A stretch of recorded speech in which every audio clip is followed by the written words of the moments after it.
Assalamualaikum warahmatullahi wabarakatuh.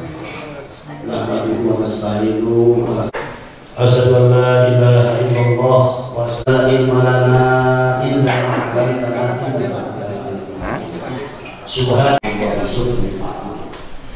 hadirin sidang salat subuh berjamaah, kita senantiasa panjatkan syukur kita kepada Allah Subhanahu wa taala. Alhamdulillah, la haula wa la quwwata illa billah.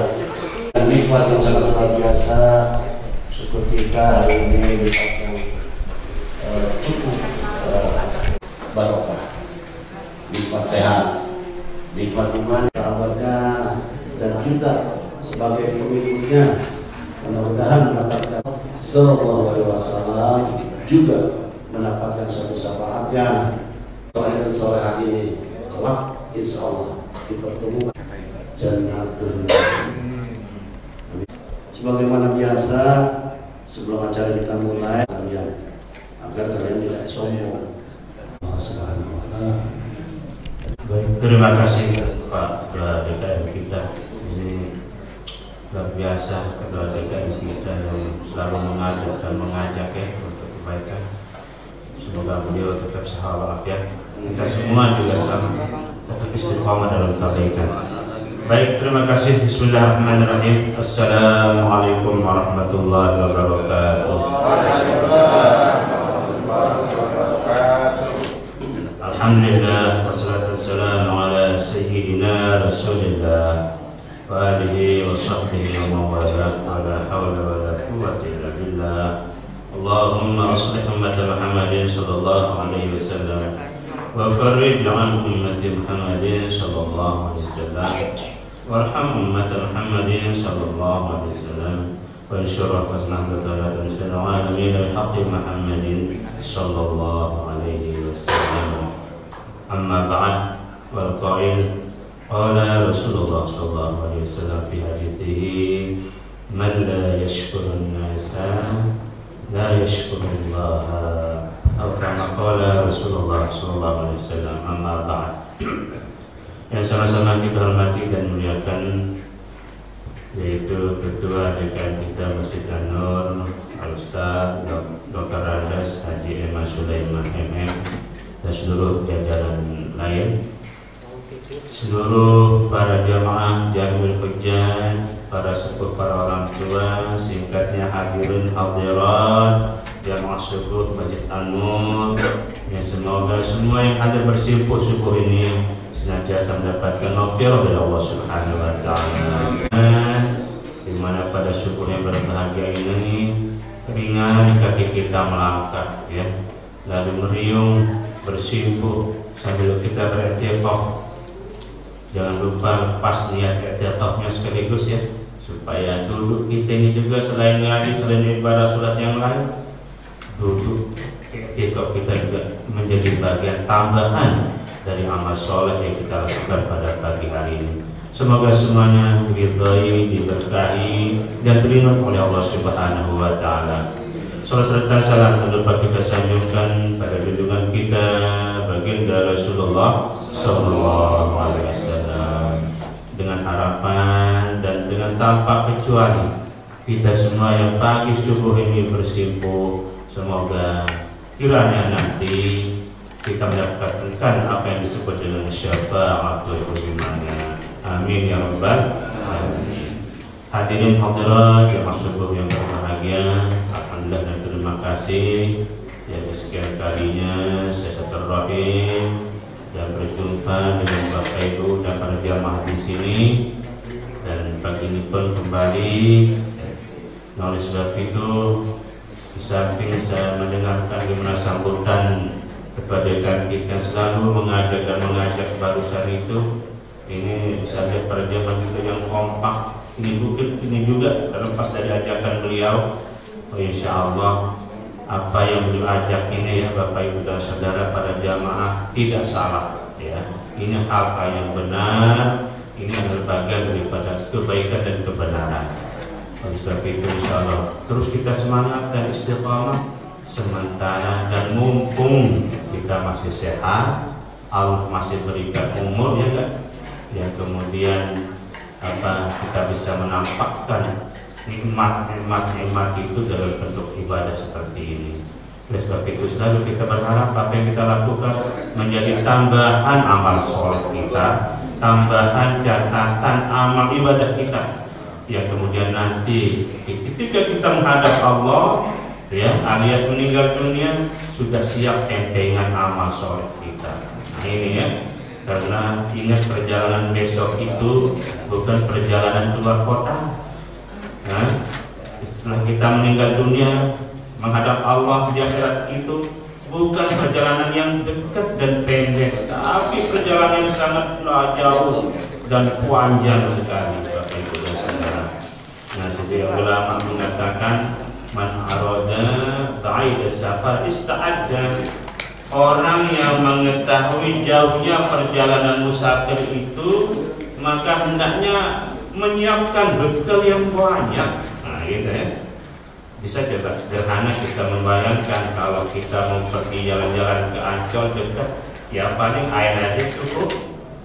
Nah, kalau ke Bandung tambah lagi bekalnya lebih banyak. Mau kemana? Mau ke Lombok?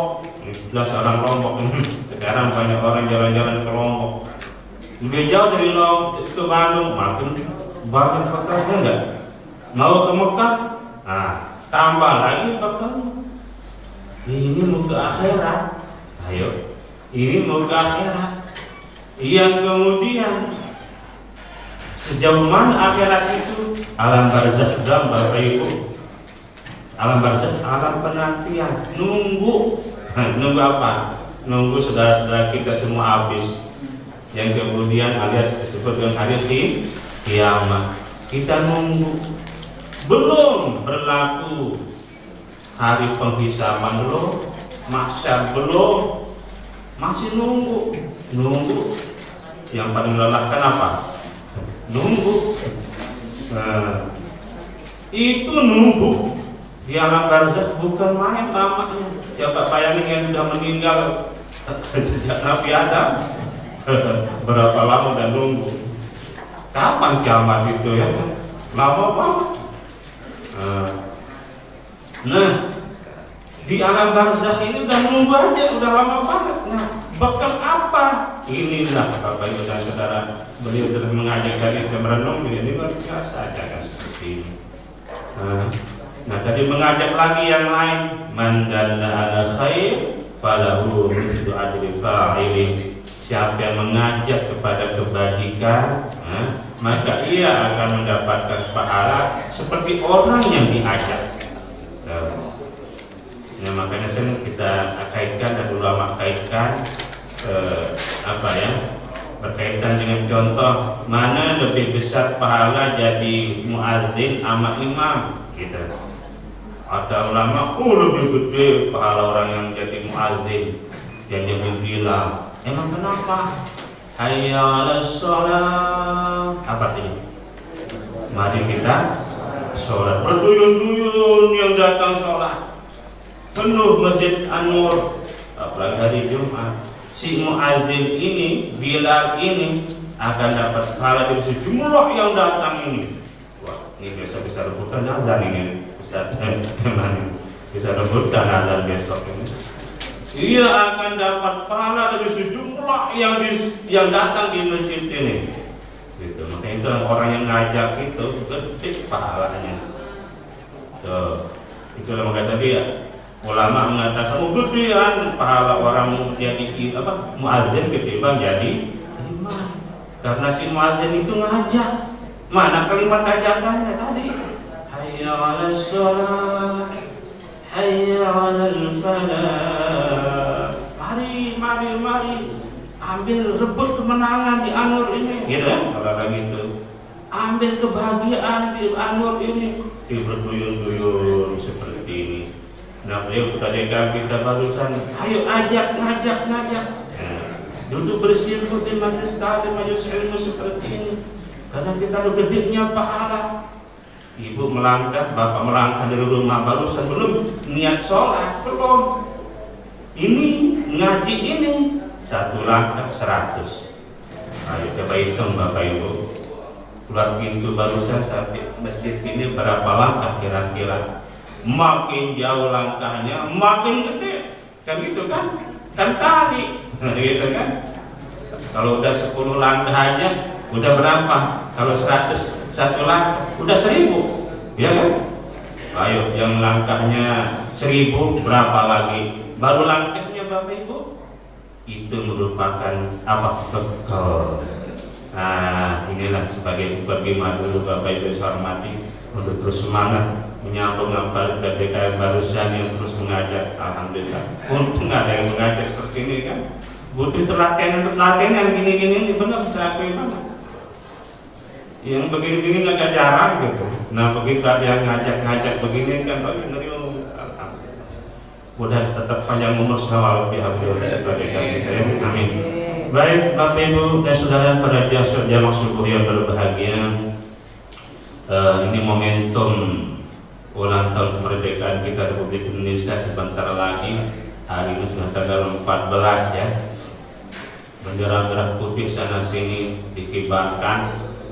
Dan lalu apa dan bagaimana dengan kemerdekaan kita sebagai umat Islam? Apakah hal yang biasa-biasa aja? Cukup mengibarkan bendera merah putih? Nah, saya rasa tidak cukup. Rasa terima kasih, kalau dalam bahasa agama kita syukur kepada seseorang yang menjadi perantara kita dapat nikmati itu tidak cukup dengan mengibarkan bendera merah putih, saya rasa ya. Nah, barusan Kuda DKM mengajak kita malam 17 ada renungan ya. Habis itu pasti juga ada zikir ya kan, doa.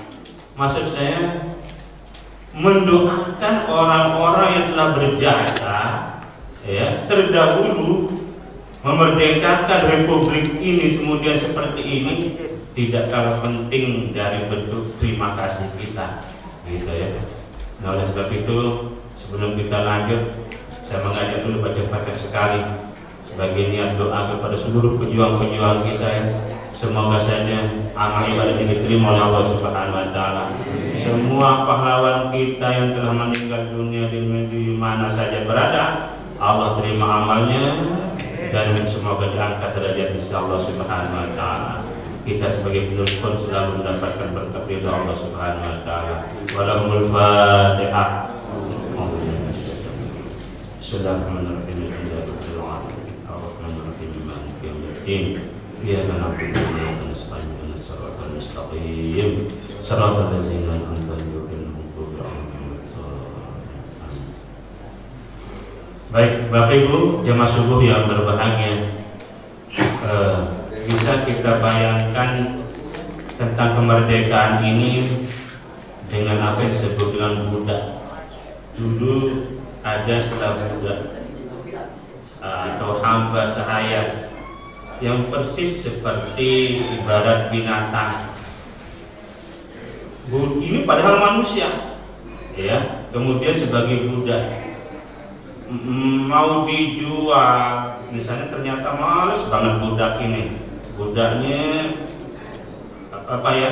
Apalagi udah nggak cantik, nggak gagah. Misal lagi ini si budak, udahlah. Ini si majikan nggak akan senang melihatnya. Habis itu kalau nggak senang udah dibuang, dijual gitu.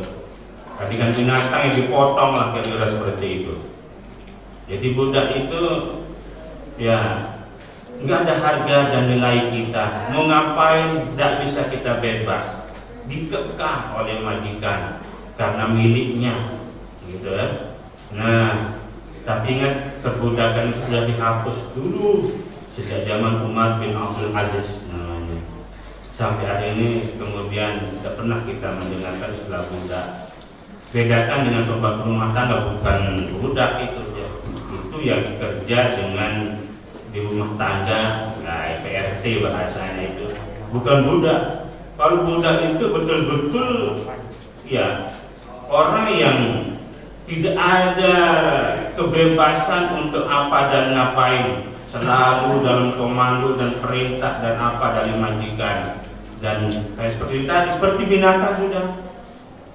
Begitu udah bosan dilihat dibawa ke pasar, ditawarin begitu nyampe di pasar, bang berapa harganya nih budaknya? Oh ini bisa 9 juta, emang kenapa? Ini gagah, ini cantik, ini kuat, dan seterusnya lah. Tawar menawar, tawar menawar, laku, udah lepas. Di sana jadi budak lagi, itulah perbudakan. Akhirnya apa? Datanglah kemerdekaan, katakan seperti itu, merdeka, bebas, tidak ada lagi seperti itu. Nah sekarang bisa kita gambarkan bagaimana kemerdekaan negara kita ya, yang kemudian kita sebagai rakyat Indonesia dengan bebas melakukan apa saja. Nah menyebut kemerdekaan seperti yang kita lihat dan saksikan dan kita temukan saat sekarang ini, bisa kita lihat misalnya Palestina, Bapak Ibu ya. Ngapain aja nggak bisa seperti kita yang sekarang merdeka ini ya. Mau ibadah sholat subuh, mau kajian seperti ini, jangan gampang-gampang Bu ya. Oh udah datanglah si apa itu Yahudi bawa ini ada apa di Anur ini, ada talem legel tembak, waduh berani nggak datang kajian maksud subuh? Itu ngapain di Anur? Oh ada sholat subuh, bubarkan, waduh repot, dan seterusnya dan seterusnya. Alhamdulillah kita di Indonesia sejak merdeka 45 17 Agustus tidak ada semuanya itu lagi, aman semua, bebaslah kita melakukan apa aja. Alhamdulillah. Nah merenung dan memperhatikan dengan perantara siapa ya, yang kemudian Allah berikan kenikmatan kemerdekaan kepada kita di republik ini, sudah disebut dengan para pahlawan tadi ya, para pejuang-pejuang kita, dan itu adalah leluhur dan artinya sesama hamba Allah sama manusia, bukan dari malaikat, bukan dari jin, istilahnya gitu ya. Beliau-beliau ini adalah seorang hamba seperti kita yang digerakkan oleh Allah dan melakukan upaya-upaya yang kemudian republik ini merdeka. Nah, sekarang dalam perspektif Islam, agama kita, bagaimana? Apa perlu kita terima kasih? Tidak kepada pendahulu kita, para pejuang kita, wajib hukumnya kita berterima kasih. Umat Islam lah yang harus teriak ya seperti ini. Tapi kemarin Pak Ustaz Jaman nanya kira apa topiknya Ustaz ini besok subuh ini apa ya? Apa momentum kita Ustaz? Ini 17-an, ya sudah, gitu kan? Supaya apa? Kita sadar dan ingat terus. Kita merdeka ini ada perantaranya. Itulah para pejuang-pejuang, para pahlawan-pahlawan kita. Yang tadi saya bilang hukumnya wajib kita berterima kasih kepada beliau-beliau itu. Terima kasih kita bagaimana? Nah, tidak perlu kita bawain mandikan seneng jengkol, ya. Ibarat makanan gitu ya, seneng bakso, seneng makan enggak ada manfaat semuanya itu. Nah, mereka sudah tiada. Yang bentuk terima kasih kita adalah dengan mendoakannya.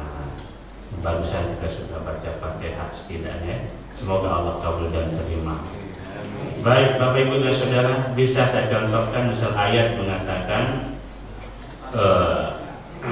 Uskurli waliwalidayka ilayyal masir.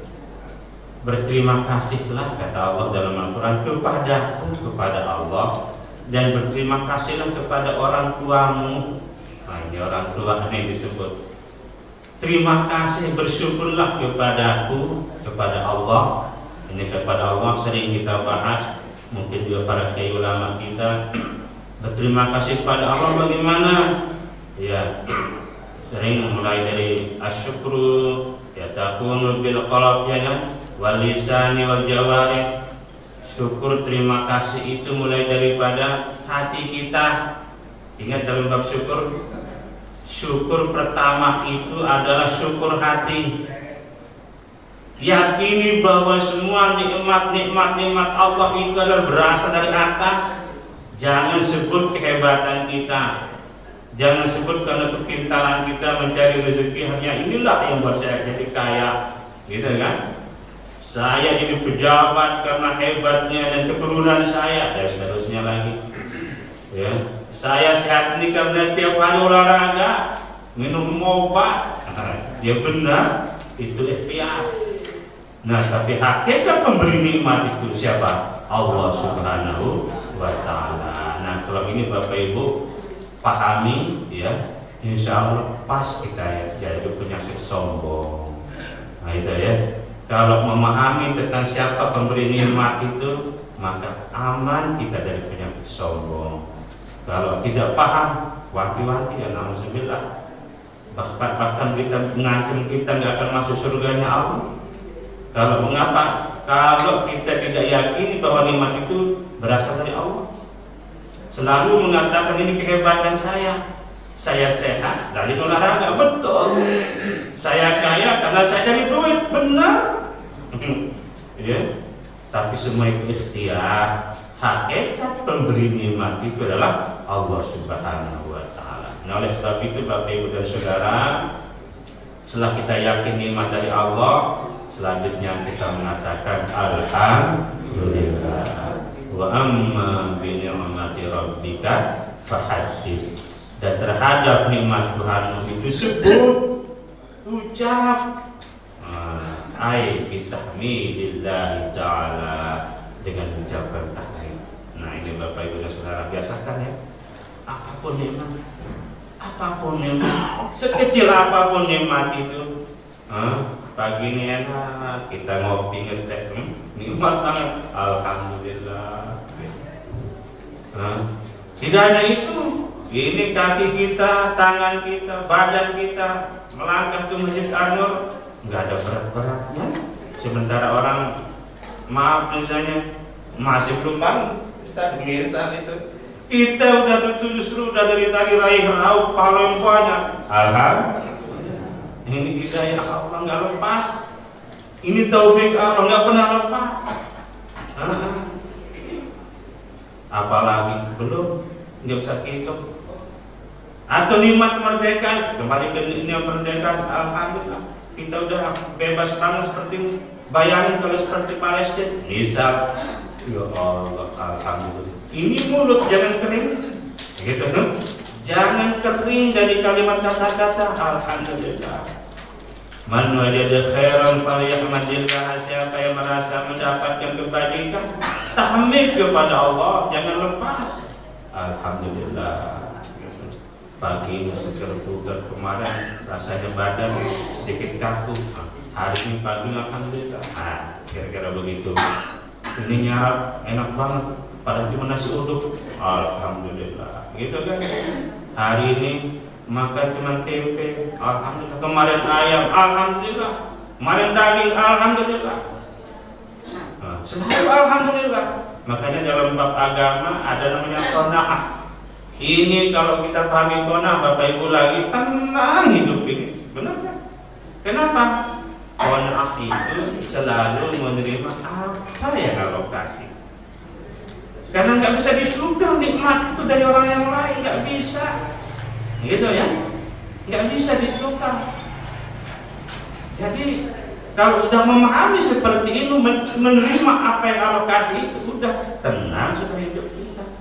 Allah ngasih mobil, alhamdulillah. Orang aja cuma punya motor, gitu ya. Yang punya motor, alhamdulillah. Orang cuma naik sepeda. Yang punya sepeda, alhamdulillah. Saya punya sepeda, orang jalan kaki. Ayo. Yang jalan kaki, alhamdulillah. Saya bisa jalan kaki. Orang pada kepo. Nauzubillah, stroke misalnya, coba bisa nggak jalan kaki? Ayo. Selalu alhamdulillah dan menerima itu. Kalau tidak seperti itu pahaman kita, yang banyak kembali ke agama, indah banget. Indah kalau kembali ke ajaran agama, tenang emang hidup kita, gitu ya. Begitu sudah menerima pemberian nikmat itu dengan seperti itu, tenang. Inilah sebenarnya inti dari ajaran agama kita. Inti dari ajaran agama kita bagaimana mengawal kehidupan kita ini, sehingga ada kebahagiaan itu di dunia, kemudian kebahagiaan nanti di akhirat yang kekal akhirat. Jadi di dunia hasanah wa fil akhirati rasanya. Bahagia dunia ini ngukurnya jangan materi mulu Bapak Ibu. Kalau ngukurnya materi nggak bisa habisnya. Soalnya orang yang punya duit banyak belum tentu juga bahagia. Rumah mewah belum tentu. Nah, oleh sebab itu apa yang Allah kasih sudah alhamdulillah, alhamdulillah, alhamdulillah. Dan terakhir makanya ada namanya apa? Syukur bil jawarih. Syukur dengan perbuatan. Tampakkan setelah merasa saya yakin itu nikmat bersumber dari Allah. Yang kemudian apa? Bertahmid kepada Allah. Sekarang tampakkan. Makanya syukur itu secara bahasa artinya apa? Menampakkan, menunjukkan. Lawannya kufur, menutupi. Nah itu kan.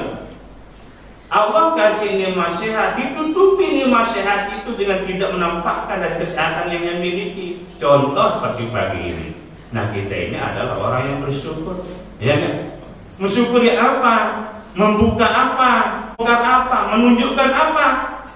Menunjukkan nikmat sehat yang Allah beri, kemudian melangkah ke masjid, lalu duduk bersibuk pada subuh kali ini. Contoh ini ya, berarti menampakkan rasa terima kasih kita dalam bentuk perbuatan.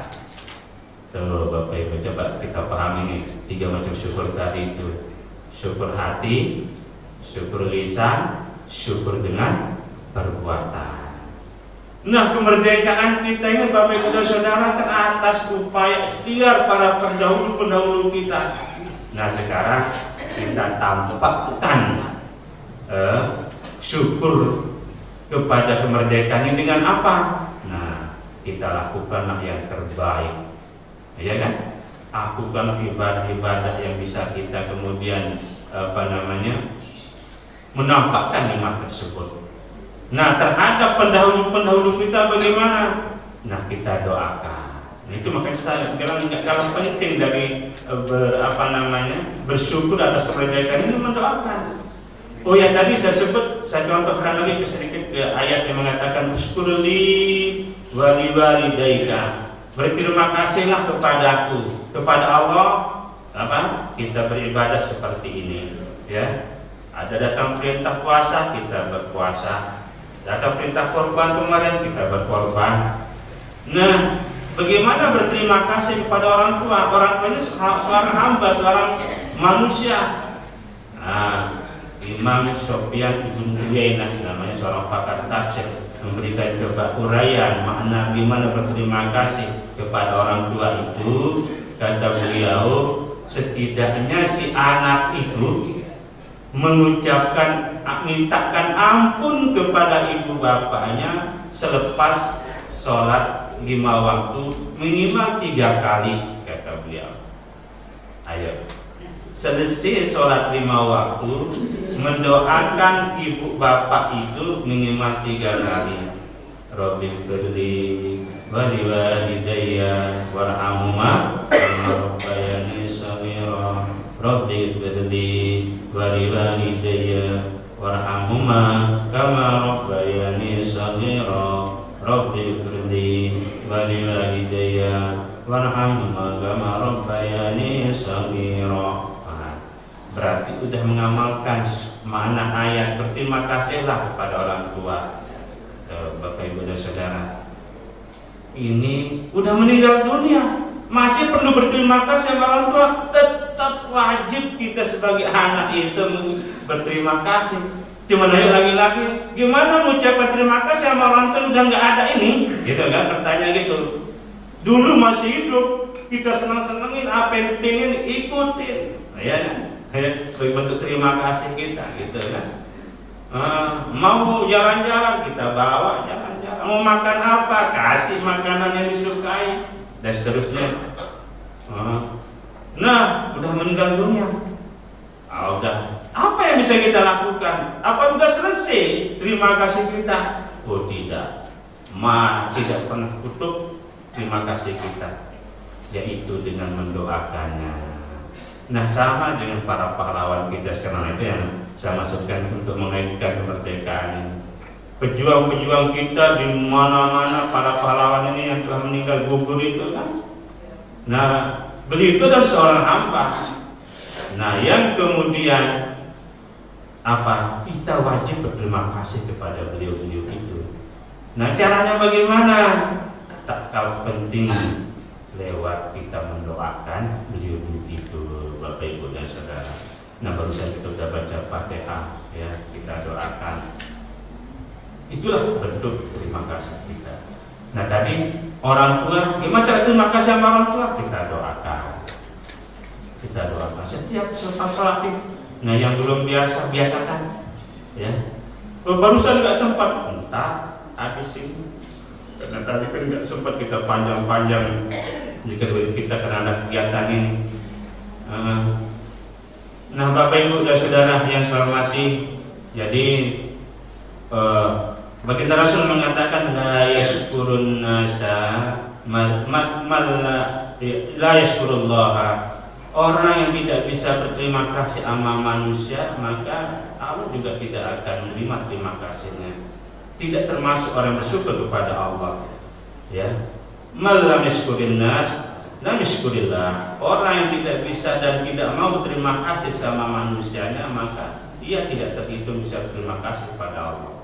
Jadi ama sesama aja nggak mau berterima kasih, seolah-olah apalagi ama Allah. Nah itu, dan Allah tidak akan menerima kalau ama manusia aja nggak mau berterima kasih. Tadi ayat yang mengatakan uskurli wa liwalidayka, berterima kasih kepadaku dan berterima kasih sama orang tua. Itu ayat Allah gandengkan, ya, antara terima kasih sama Allah dan sesama kepada orang tua. Allah tidak akan menerima hanya berterima kasih kepada Allah tua. Rajin kita ruku sujud, rajin kita puasa, tapi tidak memperhatikan orang tua. Nah, Allah akan terima. Percuma, gitu kan? Sebaliknya, hanya orang tua kita perhatikan, Allah nggak perhatikan, Allah juga tidak terima. Nah, baik, Bapak Ibu dan seluruh para jamaah yang berbahagia. Jadi intinya yang kemudian gimana cara kita berterima kasih pada para pendahulu, para pahlawan kita, bersyukur kepada mereka adalah dengan mendoakan mereka. Nah, kita mendoakan mereka, kemudian hal-hal lain, misalnya kalau kita melakukan kalau malam 17-an itu sering, atau pas hari 17-an itu kegiatan apa itu lebih kepada seremonial untuk menampakkan, ya kan, menampakkan. Kalau secara agama itu mendoakan, itu saya rasa kalau kembali kepada agama, dan selesai mendoakan yang melanjutkan, menampakkan kemerdekaan ini. Kita yang sudah disebut merdeka ini, bebas ini, jangan sampai kemerdekaan, kebebasan ini tidak kita gunakan sebaik-baiknya dalam rangka apa? Ibadah kepada Allah Subhanahu wa Ta'ala. Saya rasa begitu akhirnya ending dari kemerdekaan ini. Memanfaatkan waktu dan kesempatan yang kemudian kita di mana orang kalau tidak merdeka, tidak bebas melakukan apa yang terbaik, kebaikan atau ibadah. Dengan merdeka kita bisa melakukan yang apapun dari segala macam ibadah. Nah sekarang dengan kemerdekaan itu, maka kita tampakkan kemerdekaan itu dengan membangun agama kita, ya enggak? Membangun negara kita, membangun segala-segalanya. Ini saya rasa itulah tujuan daripada kita berterima kasih terhadap kemerdekaan yang kita miliki. Baik Bapak Ibu dan Saudara jamaah yang berbahagia, saya lihat sudah matahari mulai terbit, jam 6 kurang sekian, sudah mati serap. Tadi saya lihat belum. Jam berapa sekarang? Serap. Baik. Mungkin ada apa yang ingin menanyakan dari apa yang saya sampaikan, Bapak Ibu, silakan, masih ada waktu, ada Pak DKI kita, supaya kemudian kita bangun dari tempat ini, ada yang bisa kita pahami lebih dalam, lebih dalam konteks syukur yang saya bahas pada pagi hari ini. Jadi Allah tidak menerima syukur kita kepada Allah kalau kita tidak bisa bersyukur bersama kita. Tidak Allah akan terima kasih kita sama Allah kalau tidak bisa berterima kasih sesama kita sama manusia. Baik, ada pertanyaan? Bapak Ibu, kami silakan. Mungkin saya sampaikan, mudah-mudahan pengertian daripada sumber dari perspektif Islam, syukur kita berdoa. Ada yang bertanya, mungkin dari pembukaan itu Ustaz, yang disebut dengan hikmah kebijaksanaan itu Ustaz, hikmah arti daripada perspektif Islam Ustaz. Hikmah berdasarkan hikmah bisa disampaikan apa kalimatnya? Pokok undang-undang dasar? ya, berdasarkan hikmah kebijaksanaan dalam persahabatan. Nah, daripada hikmah itu Oh, itu dalam Pancasila itu ya? Pembukaan ya, pembukaan Undang-Undang Dasar ya. Atas hikmah dan kebijaksanaan, apa lanjutannya? Dalam permusyawaratan perwakilan. Apa kata-kata hikmah? Kata-kata hikmah itu bahasa Arab, betul. Wa man yu'til hikmata faqad utiya khairan katsira. Dalam Al-Qur'an kata-kata hikmah langsung disebut, siapa yang merasa diberikan hikmah, maka itu katanya kebaikan yang tiada tara. Utiya khairan katsira, pemberian yang luar biasa sekali. Imam Ibnu Katsir bahasa Jerman dalam tafsirnya menyebut kata hikmah dalam ayat ini adalah ilmu. Nah, siapa yang Allah karuniakan anugerahkan ilmu, maka itu menjadi suatu pemberian anugerah yang luar biasa sekali. Karena memang apa? Pangkal segala-galanya itu adalah pada ilmu. Pangkal kebodohan itu, ya, pangkal kemiskinan itu adalah kebodohan, maaf gitu ya. Selalu kita nggak akan bisa ibadah dengan sempurna kalau nggak punya ilmu, ya nggak? Nggak bisa kita akan ibadah sholat subuh dengan sempurna sholat kalau nggak punya ilmu. Habis sholat subuh kita nggak tahu apa yang kita lakukan kalau nggak punya ilmu, nggak memahami tentang pentingnya kalimah apa, misalnya setelah sholat subuh barusan ayat kursi misalnya. Orang yang membaca ayat kursi setelah sholat kata baginda Rasul, nggak ada jaraknya dengan surga kecuali ia mati. Ini Bapak Ibu boleh diingat nih, dicatat, tidak ada jarak orang yang membaca ayat al-kursi setelah sholat 5 waktu dengan surga kecuali ia meninggal dunia. Artinya kalau kita meninggal habis tadi barusan sholat baca ayat kursi, insya Allah calon-calon penghuni surga. Ayo, kalau kita nggak pahami, ya kita nggak akan baca. Nggak tahu kelebihan bertasbih subhanallah, subhanallah, alhamdulillah, alhamdulillah, Allahu akbar, Allahu akbar. Padahal itu akan menghapus dosa kesalahan kita. Walau mitra zabalil bahar, andaikan dosa salah kita, kata baginda Rasul, seperti buih di lautan. Coba seperti buih di lautan, saking banyaknya dosa. Bacalah tasbih alhamdulillah, tutup dengan kalimat la ilaha illallah wahdahu la syarika lahu, lahul mulku wa lahul hamdu wa ala kulli syai'in qadir. Ilmu. Nah, bagaimana kita bisa bertakwa dalam kata ulama kalau nggak punya ilmu? Nah, akhirnya wa man utiya khairan wa man yu'til hikmah, orang yang diberikan hikmah, diberikan ilmu, maka sungguh ia diberikan kebaikan yang banyak. Nah, makanya pengajian, kenapa kajian terus. Nah, inilah maksud dan tujuannya. Nah, jadi kata-kata hikmah seperti itu maknanya, sehingga pernah dengar nama Luqmanul Hakim. Nah, dalam Al-Quran diabadikan surah Luqman Al-Hakim. Nah, orang yang diberi hikmah. Al-Hakim gelar daripada Luqman. Luqman itu namanya lengkapnya Luqman bin Amqo bin Sadun. Seorang yang hidup pada zaman Nabi Daud alaihissalam. Orangnya hitam itu, Luqman itu, nggak ada gagah-gagahnya, tetapi alokasi hikmah yang banyak, ilmu yang luas kepada Pak Luqman, sehingga dari Al-Hakim dikenallah menjadi Luqmanul Hakim. Al-Hakim gelarnya kepada Luqman karena si Luqman ini orang yang alokasi banyak hikmah. Hikmah artinya ilmu. Nah, kalau dikaitkan dengan hikmah ya dan kebijaksanaan, bisa kita terjemahkan dengan seperti tadi itu juga ya, dengan pemahaman keilmuan, dengan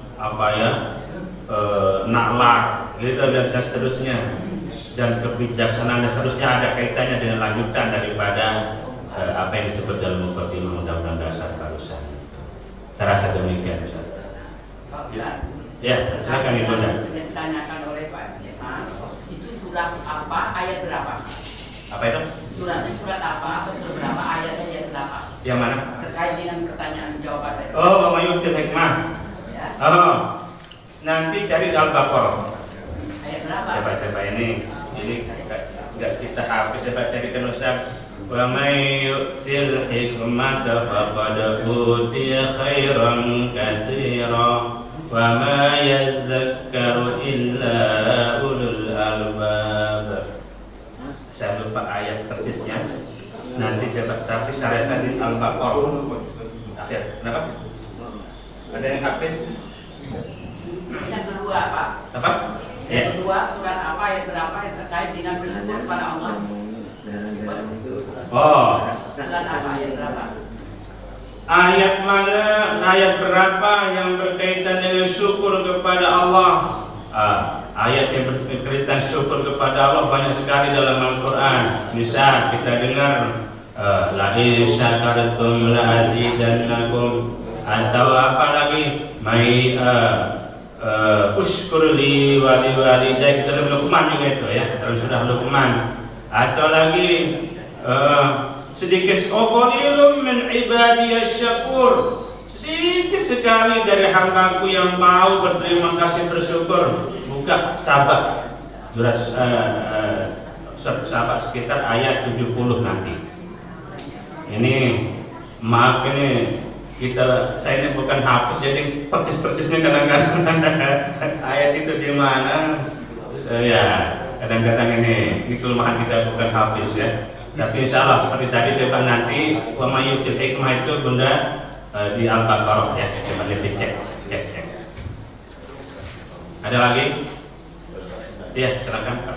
Kalau seorang pahlawan memperjuangkan kemerdekaan, ya, tapi di agama Kristen itu apakah bisa diterima masuk surga? Oh, ya bagus pertanyaannya. Bagaimana kalau para pejuang kita itu non Muslim? Nah, kalau berkaitan dengan doa jangan nyambung. Nah, setidaknya ya kita tetap mengenang beliau. Nah, kalau berbicara tentang non Muslim luar daripada Islam, ya maka tidak pernah nyambung dari apa yang kita bicarakan. Doa pun sekalipun gimana kita doakan, baginda Rasul mendoakan keluarganya ya, pamannya gitu ya, udah nggak bisa. Nabi Nuh bagaimana itu anaknya gitu kan, nggak bisa. Nah, karena iman itulah mahalnya iman lagi ya, Bapak Ibu dan Saudara, mahalnya iman yang kemudian akan menetap, nggak bisa mendapatkan nilai-nilai pahala dari apa yang dikerjakan karena nggak ada iman, gitu ya. Lelahnya sholat ibadah nggak ada artinya kalau nggak punya iman, gitu ya.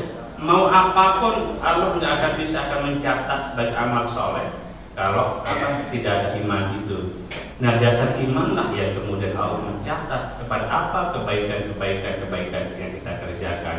Dan kemudian bagaimanapun kita mendoakan, sekalipun jasanya bagaimana, orang tua saja sekalipun kita doakan ya nggak bisa. Tapi apa tetap hormat, wajib kita hormat. Nah, itu kan? Misalnya ada orang tua kita non Muslim, kita sudah Muslim. Hormat wajib kita hormat. Terima kasih wajib kita terima kasih. Nah, tapi terima kasih dan hormat dalam bentuk yang lumrahnya sebagai seorang manusia hamba. Nah, tapi begitu kita doakan atau apa? Nggak bisa kan nyambung. Inilah hikmah kemudian nikmatnya yang disebut dengan nikmat iman. Barulah nyambung yang lain. Kita duduk bersimpuh pada subuh ini karena nikmat iman lagi. Kalau nggak bisa malas kita kan sholat subuh dan seterusnya. Gitu Pak. Ada lagi? Ya, 10 menit lagi. Masih ada waktu.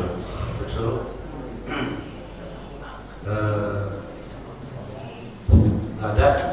Berarti ada satu lagi. Silakan. Berdasarkan ketuhanan yang Maha Esa itu korelasinya dengan tadabbur Al-Quran di surat Al-Ikhlas, Allahu Ahad, Allahus Samad. Tolong dijelaskan Ustaz. Ini kembali kepada negara kita yang berpancasila, berketuhanan yang Maha Esa. Ini sedikit, inilah cara kita Indonesia dipersatukan oleh Allah dengan cara tidak mesti kita ikuti dengan cara Timur Tengah. Katakan alhamdulillah para pendahulu kita, para pejuang kita, pejuang kemerdekaan kita mengatur Indonesia yang majmuk ini dengan sekian suku. Ayo, beda suku, beda bahasa. Ayo, belum sekarang beda agama. Makanya Pancasila inilah yang menyatukan. Kemudian kita bisa bersatu seperti ini. Andaikan tidak ada itu, ya mungkin ini berat. Kacaulah kita seperti tempat-tempat yang lain. Alhamdulillah Indonesia ini sangat memperhatikan ya bagaimana kemudian antar suku, antar agama dan seterusnya. Lalu ada kalimat dalam Pancasila yang mengatakan ketuhanan yang Maha Esa. Ya, meyakini Tuhan itu hanya satu. Sebenarnya tidak ada yang salah dari Pancasila itu dari pertama sampai yang kelima. Semuanya itu memiliki nilai-nilai dari ajaran agama. Termasuk yang pertama mengatakan ketuhanan yang Maha Esa. Dari tadi dikaitkan dengan ayat Al-Ikhlas. Qul huwallahu ahad. Katakanlah hai Muhammad bahwa Tuhan itu ahad. Nah, jadi jelas sekali dalam Al-Quran tentang Pancasila pada Pancasila yang pertama. Tidak bertentangan Pancasila pada akhirnya dengan ajaran agama kita. Gitu ya. Jadi kata-kata ahad dalam surat Al-Ikhlas itu saya rasa memiliki korelasi dengan ketuhanan yang Maha Esa. Nah, seperti itu Bapak Ibu dan Saudara, semoga kita sehat walafiat untuk ibadah dan istiqomah dalam beribadah, dan semoga kita pada akhirnya meninggalkan dunia husnul khatimah. Rabbana taqabbal minna innaka antas samiul alim wa tub 'alaina innaka antat tawwabur rahim. Rabbana zalamna anfusana وإن لم تغفر لنا وترحمنا لنكونن من الخاسرين. ربنا آتنا في الدنيا حسنة وفي الآخرة حسنة وقنا عذاب النار وقنا عذاب النار وقنا عذاب النار. ادخلنا الجنة مع الأبرار يا عزيز يا غفار يا أرحم الراحمين. وصلى الله على سيدنا محمد وعلى آله وصحبه أجمعين. سبحان ربك رب العزة عما يصفون وسلام على المرسلين والحمد لله رب العالمين. Terima kasih atas perhatiannya. Assalamualaikum warahmatullahi wabarakatuh.